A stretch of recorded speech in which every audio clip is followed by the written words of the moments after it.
Well, good morning. Yesterday at Dover Air Force Base, President Trump, the chairman, and I stood in solemn silence as heroes came home. Flag-draped caskets, we honored them. We grieved with their families, and we listened. What I heard through tears, through hugs, through strength, and through unbreakable resolve was the same from family after family. They said, finish this. Honor their sacrifice. Do not waver. Do not stop until the job is done. My response, along with that of the president, was simple. Of course, we will finish this. We will honor their sacrifice. Their sacrifice only steals our commitment. I wear this bracelet. Staff Sergeant Jorge Oliveira, he was one of my sergeants, or one of my specialists in Guantanamo Bay. He deployed later to Afghanistan, where he was killed on 19 October 2011. Killed 10 years after 9/11, 15 years ago. He was one of the 1%, the best of America. Not just a guardsman, but a law enforcement officer back home and a family man. I remember him every day, just like so many other men and women of our generation and previous generations who wear bracelets like this. Just as we will always remember those lost in this conflict. Their names are now etched into our mission and into the soul of a grateful nation. I stand here today speaking to you, the American people, not through filters, not through reporters, not through cable news spin. A dishonest and anti-Trump press will stop at nothing. We know this at this point. To downplay progress, amplify every cost, and call into question every step. Sadly, TDS is in their DNA. They want President Trump to fail. But you, the American people, know better. Yes, there are reporters in front of me, but they are not our audience today. It's you, the good, decent, patriotic American people. You, the hardworking, tax-paying, God-fearing American patriots.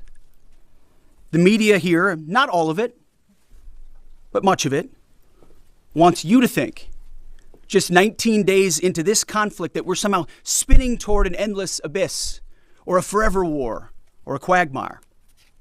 Nothing could be further from the truth.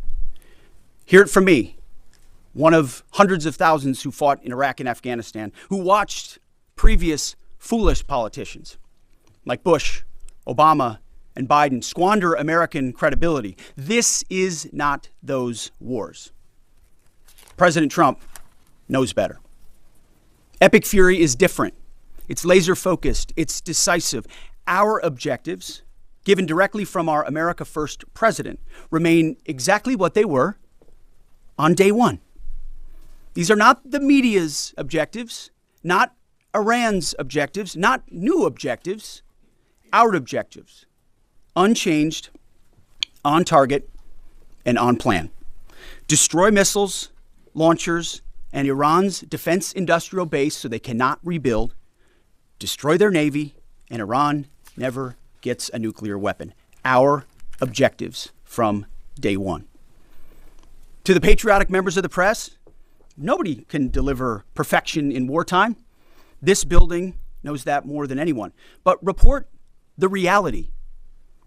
We're winning decisively and on our terms.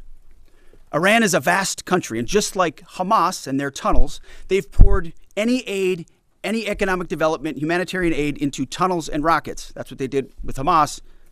Iran has funneled decades of state resources, not to their people, but into missiles and drones and proxies and buried facilities.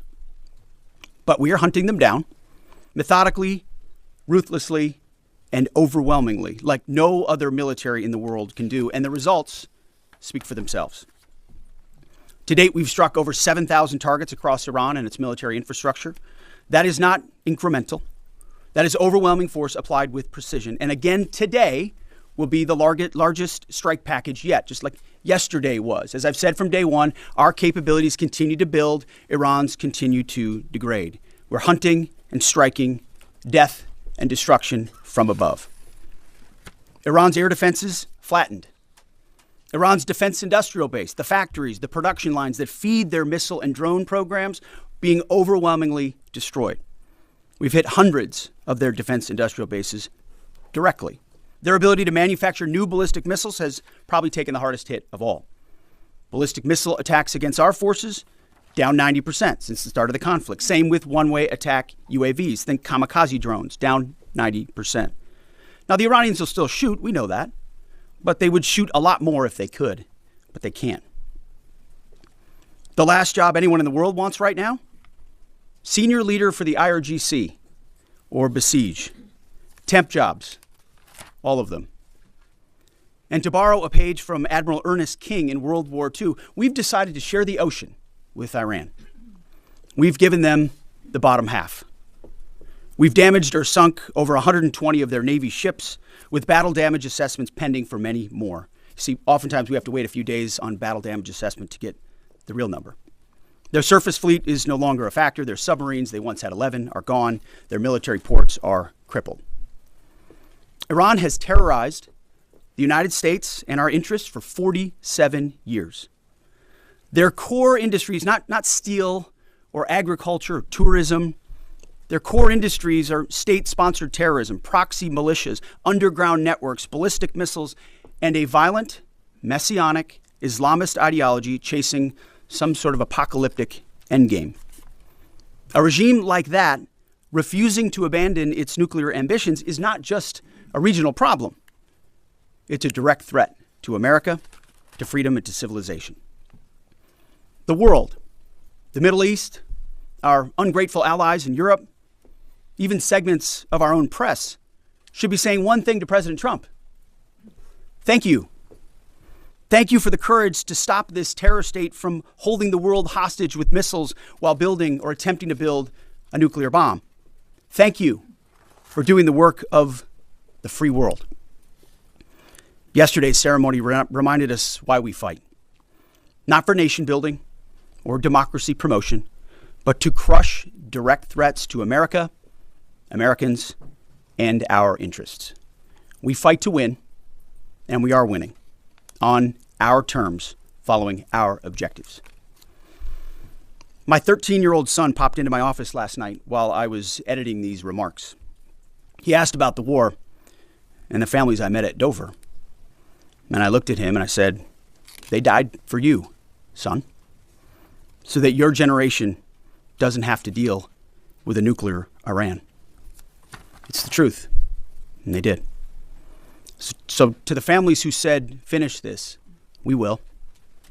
And I say the same to every American who wants peace through strength. May Almighty God continue to bless our troops in this fight. And again, to the American people, please pray for them. Every day, on bended knee, with your family, in your schools, in your churches, in the name of Jesus Christ. To the troops, keep going, and Godspeed.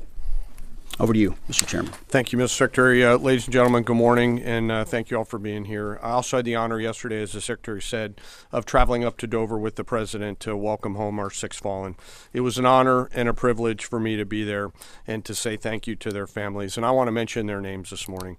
From the 6th Aerial Refueling Wing out of MacDill Air Force Base, Florida, but stationed as part of an active associate unit at Birmingham, Alabama, Major Alex Klenner, John Alex Klenner, Major Ariana Savino, she was posthumously promoted from captain to major, and Technical Sergeant Ashley Pruitt, the boom operator on that crew.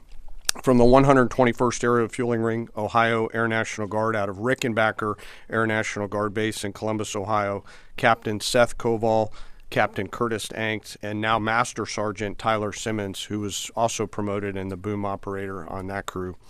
To a person and every family member I spoke with yesterday, they all shared that their family members loved serving, they loved being part of a great team and a crew, and they loved airplanes and aviation. Our nation's tanker crews really are unsung heroes, incredible warriors who put their lives on the line so we can continue to take the fight to an enemy. I've personally witnessed their courage and tenacity many times, from the morning of September 11th, where they answered my call for some help, to the skies over foreign countries where they've come forward out of their safe tanker track to give me gas when I simply could not leave a ground force that was engaged in a firefight. They've answered the call and come forward time and time and time again. I'm filled with incredible pride and gratitude for all that the tanker crews do, our pilots, our boom operators, and the maintainers. And to the families of our 6 fallen, know that we share your grief. Our nation will never forget their sacrifice, and we will never forget their names. Our entire joint force mourns with you today, and will continue to remember their incredible gift of a great example for all of us. Now let me turn to an operations update. U.S. CENTCOM remains on plan to achieve our military objectives and remain unrelenting in our pursuit of Iranian missile capabilities, UAV capabilities, and their Navy, and as the Secretary said, their industrial base. Each day we continue to attack deeper into Iranian territory. As reported by U.S. Central Command yesterday, the U.S. military dropped 5,000-pound penetrator weapons into underground storage facilities, storing coastal defense cruise missiles and other support equipment. These weapons are bespokely designed to get through concrete and/or rocks and function after penetrating those barriers. We continue to hunt and kill mine storage facilities and naval ammunition depots.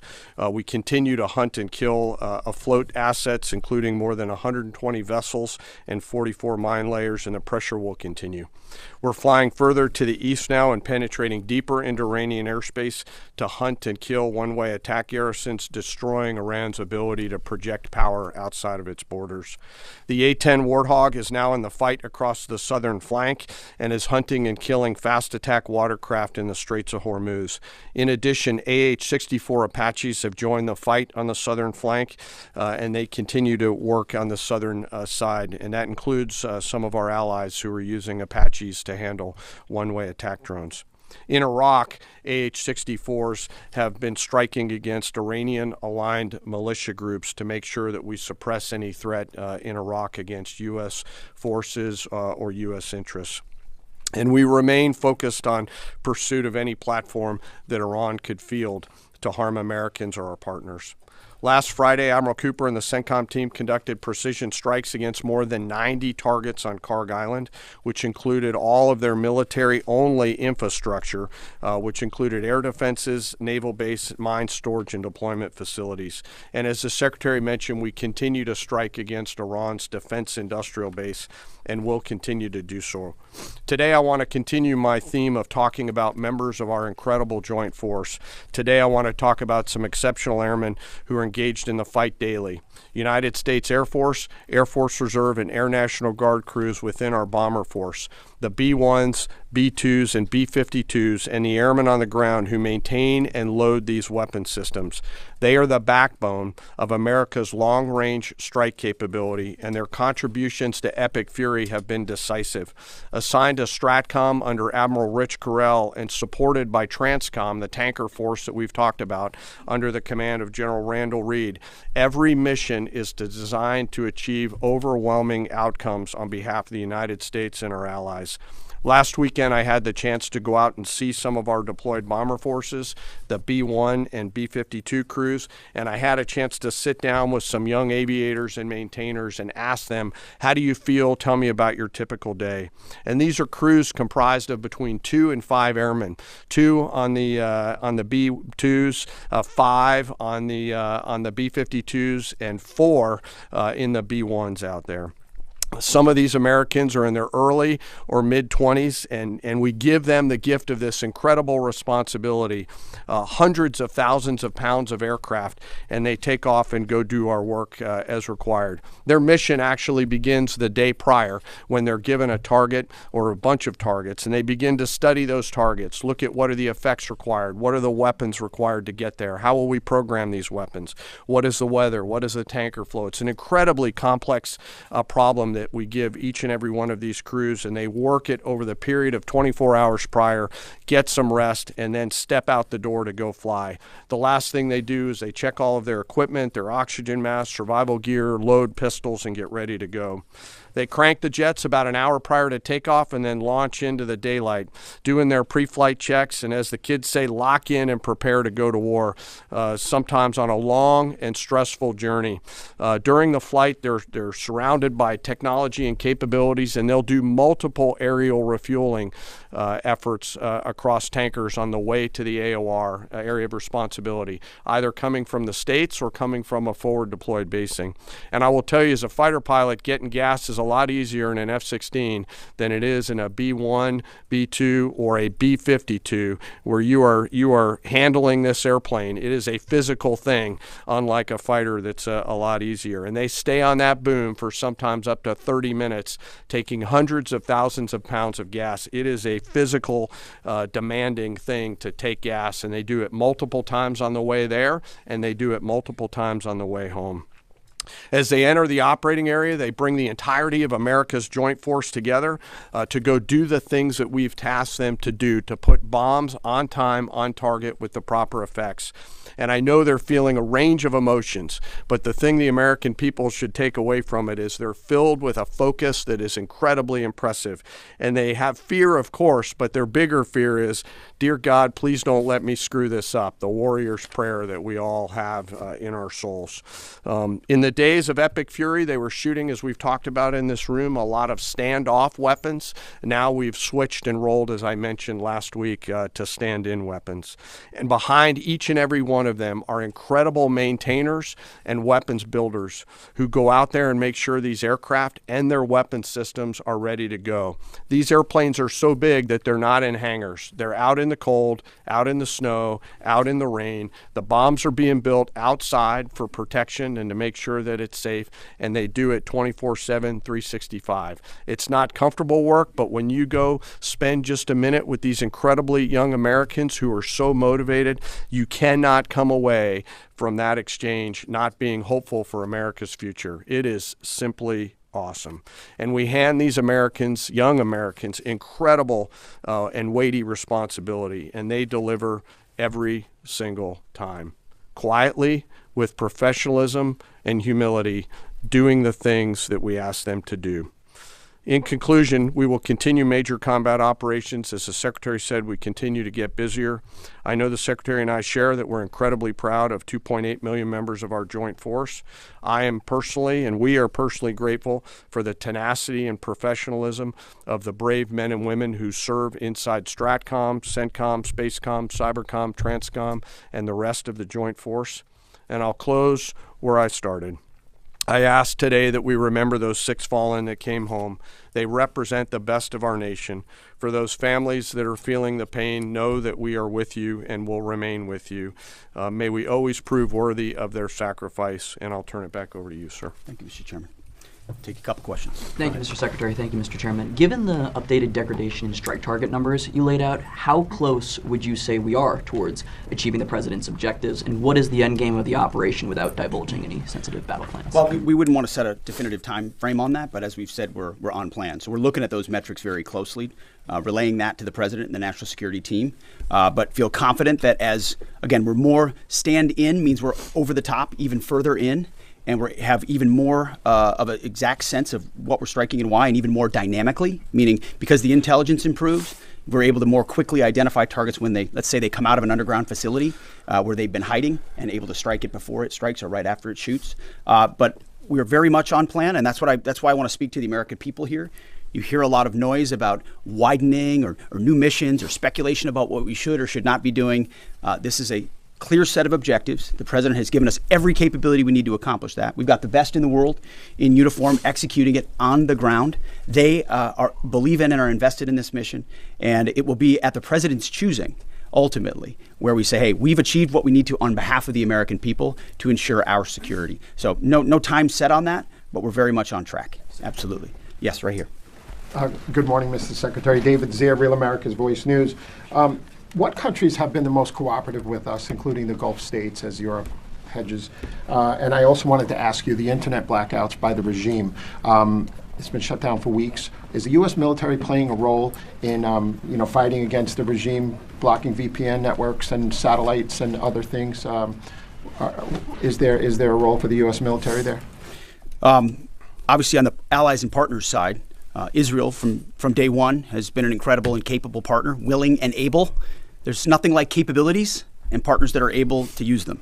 The Gulf states have stepped up incredibly. In fact, Iran's sort of reckless attempt to strike civilian infrastructure and other things has brought countries who maybe would have not been as all in as they are today squarely into our orbit. And we're proud to be defending with them, standing with them, you name it. UAE, Qatar, Bahrain, Kuwait, Saudi Arabia, and others who have been right there. And we're grateful for that kind of support. As far as the internet, we're watching the regime try to tighten its grip as much as possible. And we're obviously taking countermeasures, many of which we can't talk about here, to ensure that messaging is delivered, not just to the Iranian people writ large, but to the right audiences, certain audiences that need to hear certain things about what their fate might look like or what their choices are.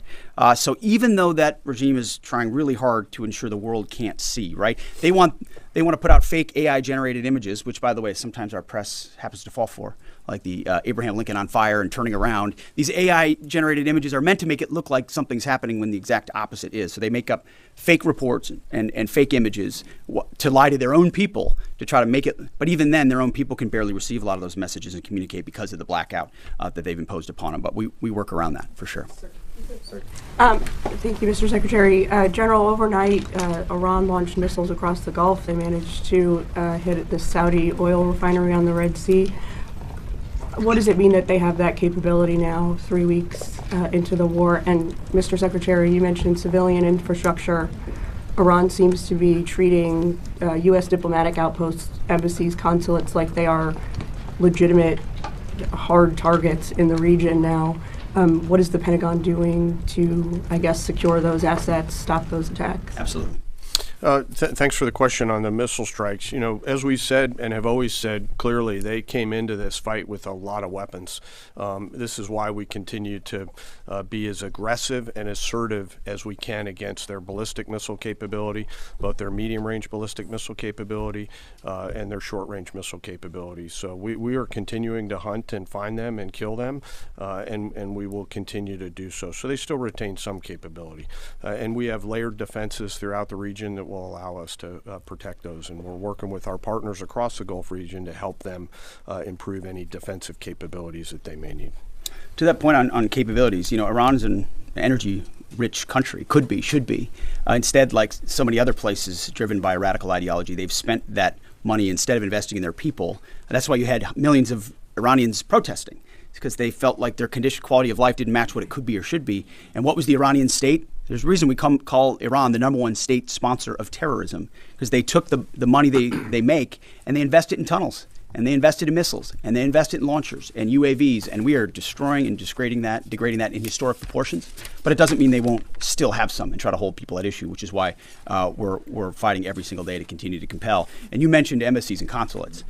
Unlike previous administrations, we are doubling and tripling down on ensuring that our people, regardless of their Department of War, Department of State, whatever they do, are secure in those facilities. And the best defense is a good offense.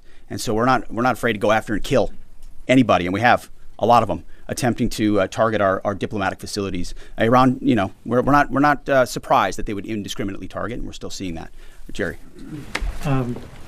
As part of the justification for the war against Iran, the White House has laid out in fairly comprehensive fashion the Iranian regime's 47 years of terrorism aimed at the U.S., including pointing to the IRGC's provision of weapons and EFPs to help kill Americans in Iraq. The Pentagon in 2019 assessed Iran was responsible for the deaths of at least 603 service members in Iraq, but there hasn't been a similar public accounting by Iran's role helping the Taliban in Afghanistan. And that also hasn't been part of the White House's public argument. I was wondering if you could speak to Iran's role in helping the Taliban during the war in Afghanistan. And Chairman, as you and the Secretary eloquently spoke about, 13 U.S. service members have been killed so far during Operation Epic Fury. I was wondering what lessons have been learned from those deaths, both from Iranian strikes, from an aircraft refueling accident. How are those lessons being applied to the current conflict, and how are those lessons going to be applied to a potential conflict in Indo-PACOM? Thank you. Well, thank you for the question. And it's true. In a town that can have a very short memory, President Trump does not. He remembers what this regime, Iranian regime, was founded on, what their declaration has been from the beginning: death to America, death to Israel. They've stated that. They've intended to, in every way, try to accomplish that, killing Americans in any theater they can, embassies for quite a long time. In Iraq, that was the deadliest weapon, was the EFP, the explosively formed penetrator. I was there when that tactic and technique started to emerge, and the realization was it wasn't just jihadis putting together 155 rounds daisy-chained. It was an entire state, a country with its apparatus able to mold steel in a way that was specifically designed to penetrate American armor and kill Americans. This was not, maybe we send them a couple of thoughts about how to build a bomb. This was Iran specifically passing technology and wherewithal and personnel into Iraq to kill Americans specifically. I know the number is said to be 600. A lot of us think it's higher than that, given the amount of capability they brought in. So they have been at war with us, whether we acknowledge it or not, for 47 years. The same goes in Afghanistan. Name the Islamist enemy, whether they are Sunni or Shia, because this is a Shia regime, Sunni or Shia, and Iran's been willing to harbor them as long as that group is willing to try to kill Americans. So the enemy of their enemy has been their friend as well in the Islamist world. So Iran, whether it's Iraq, whether it's Afghanistan, whether it's around the world, has been targeting Americans. And what they wanted in this context, and what President Trump would not tolerate, is a regime of that nature being closer and closer to nuclear capabilities, a capability they would have said they would want to use, and we ought to believe what our enemies say they would do if they got the most dangerous weapon in the world. So it's been across every theater that Iran's been a threat to America, and sometimes we have to remind folks of that, but thank goodness we have a commander-in-chief who, on behalf of this country, has internalized that and said, hey, we're going to do something about it. Jerry, I do want to talk about the lessons learned question because it's important to me. I won't share particular tactical lessons, and the KC-135 incident is under investigation. But I do want to talk about how I think about this and how we think about it, and this is something that I'm pretty passionate about. I believe the Joint Force has to be a very fast learning organization. Early, often, and always. And so in each case, both at the strategic, operational, and tactical level, we've charged the Joint Force to look at themselves and say, what was our plan? Well, first, did we have a plan, yes or no? The answer is always yes, because we plan for literally everything. Did we execute our plan, yes or no? If we did it work? If not, why not? If we didn't execute our plan but did something better, what's the lesson learned associated with that? And then how do we quickly capture those lessons after every loss or every engagement and quickly adopt those lessons and then share them across the entirety of the Joint Force? And inside the Joint Staff, we've tasked our J7 Directorate under the lead of Lieutenant General Lazewski, a United States Marine, to be extremely entrepreneurial in harvesting and capturing those lessons in a proactive and not reactive way. In fact, we've got teammates from the J7 who are now spread out across the CENTCOM theater, both here in the States and forward, to ensure that in every opportunity we do not miss a chance to grab that lesson and quickly accelerate it into the practice that we adopt inside the Joint Force, so that if there's a loss or if there's something that we can learn from, that we learn it not only in the CENTCOM AOR, but we adapt it across all of the combatant commands, not just Indo-PACOM. And it's across all of the warfighting functions. I've asked them to look rigorously, to check our egos at the door, to remember this is about what's right, not who's right, and to be clinical around the way we look at lessons learned, because we owe it to the force to do that. Thanks for that question. Absolutely. Brown jacket at the back.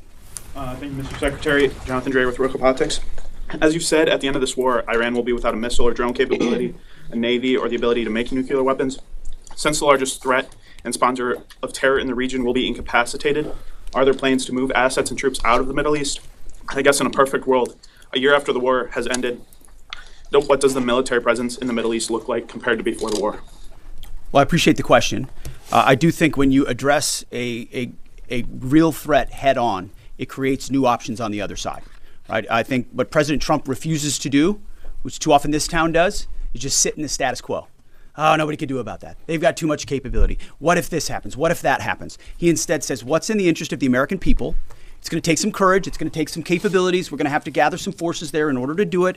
We're not going to tell people how many or how long or what we're willing to do or what we're not willing to do. But if you do that and do that decisively, then out the other end is a recognition that it opens the aperture of what's possible. I mean, President Trump did the same thing in creating an opportunity for the Abraham Accords. Now you've got a situation where a lot of those countries are coming alongside us, recognizing the threat of Iran. So I think our posture in the future will be based first and foremost on our own national security, power projection, the ability to defend our people and our interests. But no doubt, working alongside our partners, the president will look at what makes the most sense going forward. I appreciate that question. Yes, right here. Crime. Is that the policy of the U.S. military now? Thank you, Secretary Hegseth. Two questions for you. The Vice President has often emphasized that the goal of this war is to denuclearize Iran while also avoiding a larger quagmire. I know that you touched on this. I'd like you to expand on how do you do that? How do you denuclearize the country while also avoiding this, forever war? And then there was a report last night that the Pentagon asked the White House for $200 billion for Iran war supplemental. Can you confirm this, and can you explain why a package this large is necessary? Well, first of all, none of this would have been possible without Midnight Hammer, without that audacious mission with very clear goals that did obliterate their ability to enrich and the capabilities they have in those facilities. So it created the conditions for Iran to step forward and say, okay, you can reach out and touch us like that in our nuclear ambitions. You can see that we're still trying to do this. Let's make a deal. And the President Trump put our two best folks on it, Steve and Jared, and they worked diligently, earnestly. I watched it to try to pursue that deal. And ultimately, I think the whole time Iran sort of said, well, we'll talk as we build more missiles and as we build more UAVs and we create this conventional umbrella so that if we chose to, we could try to reconstitute the program. And sort of naively thinking that President Trump wouldn't do something about it. And that's why, as Secretary Rubio has said, and I've said, it's the conventional umbrella that was growing and growing and growing that was meant to protect that nuclear capability. So you had to address both what happened with Midnight Hammer and what happened with that as well. As far as $200 billion, I think that number could move, obviously. It takes money to kill bad guys. So we're going back to Congress and our folks there to ensure that we're properly funded for what's been done, for what we may have to do in the future, ensure that our ammunition everything's refilled, and not just refilled, but above and beyond. I mean, President Trump, as he said, rebuilt the military in his first term, didn't think he'd use it as dynamically in his second, but he had. So thank goodness he did that. And an investment like this is meant to say, hey, we'll replace anything that was spent. And now that we're reviving our defense industrial base and rebuilding the arsenal of freedom and cutting deals like our great deputy secretaries here is doing, long lead times on exquisite munitions, we're going to be refilled faster than anyone imagined. And I think, we're also still dealing with the environment that Joe Biden created, which was depleting those stockholds and not sending them to our own military, but to Ukraine, which is every time we reach back and look at any sort of a challenge we have, it goes back to, well, send it to Ukraine. Ultimately, we think this should be these munitions are better spent in our own interests at this point, and this kind of funding bill is going to ensure that we're properly funded going forward. We'll take one more right here. Thank you, sir. Thank you, Mr. Chairman. Jordan Conradson with the Gateway Pundit. So with the strike yesterday on South Pars gas field, if the U.S. didn't know about it or didn't approve of it, it kind of seems like a trend of Israel apparently pursuing their own objectives over U.S. objectives. I'm not sure if you agree with that, but the president has said he doesn't want to hit Iran's oil infrastructure right now. As you said, the U.S. avoided this on Park Island. Oil's nearing $120. Why are we helping Israel prosecute this war if they're going to pursue their own objectives? We hold the cards. We have objectives. Those objectives are clear. We have allies pursuing objectives as well. And the truth speaks for itself. I mean, President Trump was very clear about that. Iran has weaponized energy for decades. Israel clearly sent a warning, and POTUS has made it clear, very clear. Iran knows when you hit Karg Island and you hit military capabilities on Karg Island, which is the only thing we hit, we can hold anything at issue, anything. The United States military controls the fate of that country. Iran has the ability to make the right choices. It should not, going forward, target Arab allies, Arab countries, trying to create the pain that they created themselves. Thank you all very much. Appreciate it. Thank you for your time. Appreciate it.